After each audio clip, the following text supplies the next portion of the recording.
నమస్తే అండి, welcome to my channel Lakshmi Ramana recipes. ఈ రోజు మనం చాలా సింపుల్ గా చాలా క్విక్ గా చేసుకుని ఒక స్నాక్ రెసిపీని ప్రిపేర్ చేసేసుకుందామండి.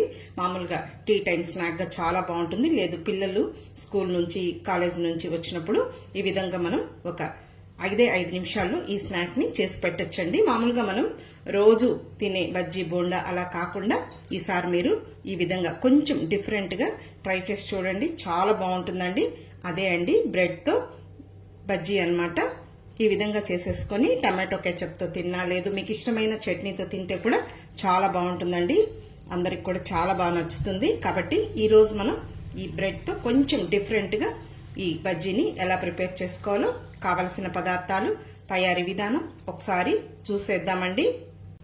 ఇక్కడ నేను ఒక 6 బ్రెడ్ పీసెస్ తీసుకున్నానండి.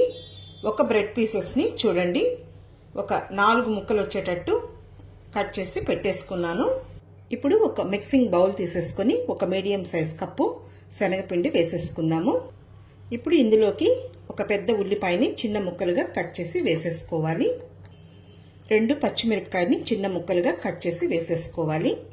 కొద్దిగా కరివేపాకును కూడా సన్నగా కట్ చేసి వేసుకోవాలి. అలాగే కొద్దిగా కొత్తిమీర కూడా సన్నగా చాప్ చేసి వేసుకోవాలి. కొద్దిగా పసుపు పొడి, కొద్దిగా కారం పొడి, ఆల్రెడీ మనం పచ్చిమిర్చి వేసాము. అలాగే కొద్దిగా ధనియాల పొడి, కొద్దిగా వామ్ వేసుకోవాలండి. అలాగే రుచికి సరిపడా సాల్ట్ వేసుకోవాలి. ఒక్క చిటికెడు వంట సోడా. ఇప్పుడు ఇదంతా కూడా ఒకసారి కలిపేసేసుకుందాము.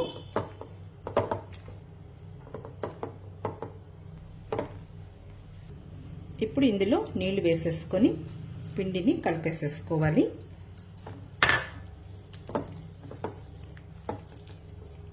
చూడండి, పిండిని ఈ విధంగా కలుపుకోవాలి, మరీ గట్టిగా కాకుండా అలాగని లూజ్గా కాకుండా. ఇప్పుడు మనం ముందుగా కట్ చేసి పెట్టుకున్న ఈ బ్రెడ్ పీసెస్ని ఈ విధంగా ఈ పిండిలో ఇలా డిప్ చేసేసుకొని ఆయిల్ పెట్టేసుకొని ఫ్రై చేసేసుకోవడమే అండి. ఇప్పుడు స్టవ్ వెలిగించుకొని ప్యాన్ పెట్టేసుకుందాము. ఇప్పుడు ఇందులో ఆయిల్ వేసేసుకుందాము. ఇప్పుడు నూనె వేడెక్కనిద్దామండి. ఇప్పుడు నూనె వేడెక్కింది, ఫ్లేమ్ని తగ్గించుకొని ఇవి ఒక్కొక్కటే ఆ పిండిలో డిప్ చేసి వేసేసుకుందాము.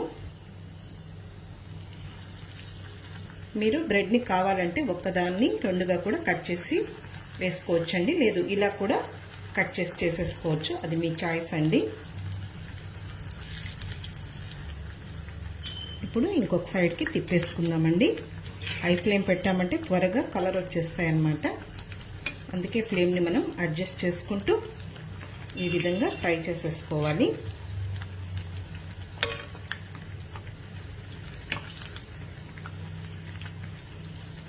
మామూలుగా మనం ఉత్త పిండిలో కొంచెం కారము, పసుపు, వాము అలా వేసి చేస్తూ ఉంటామండి.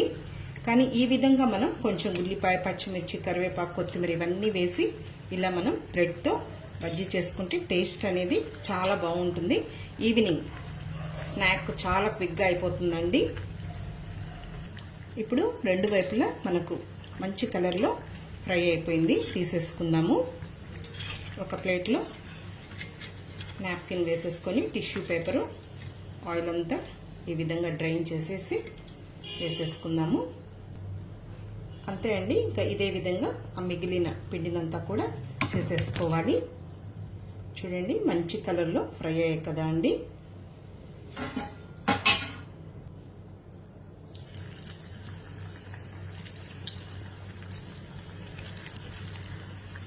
అంతే అండి, ఇంతకు ముందులాగే వీటిని కూడా ఫ్రై చేసేసుకోవాలి.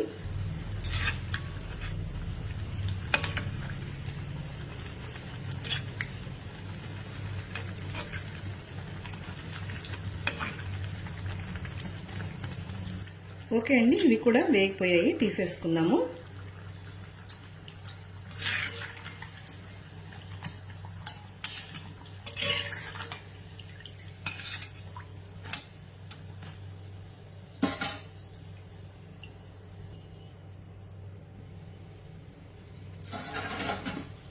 ఓకే అండి, ఇప్పుడు నేను అన్ని ఫ్రై చేసేసాను. ఇప్పుడు మనం ఒక సర్వింగ్ ప్లేట్లోకి తీసేసుకుందాము.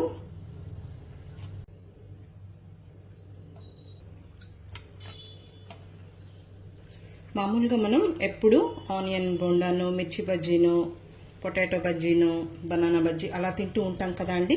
ఈసారి మీరు ఈ విధంగా కొంచెం డిఫరెంట్గా ట్రై చేసి చూడండి, చాలా బాగుంటుంది. ఓకే అండి, చూసారు కదా నేను బ్రెడ్తో బజ్జీని ఎలా ప్రిపేర్ చేశాను. కాబట్టి మీరు కూడా ఒకసారి తప్పకుండా ఈ విధంగా ట్రై చేసి చూడండి. వేడివేడిగా తింటే చాలా బాగుంటుందండి.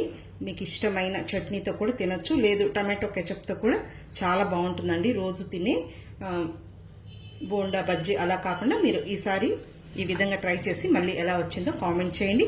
ఈ వీడియో మీకు నచ్చితే లైక్ చేయండి, షేర్ చేయండి. కొత్తగా చూస్తున్న వారు నా ఛానల్ని తప్పకుండా సబ్స్క్రైబ్ చేసుకోండి. ఇంకొక మంచి వీడియోతో మళ్ళీ కలుద్దాం. నమస్తే అండి.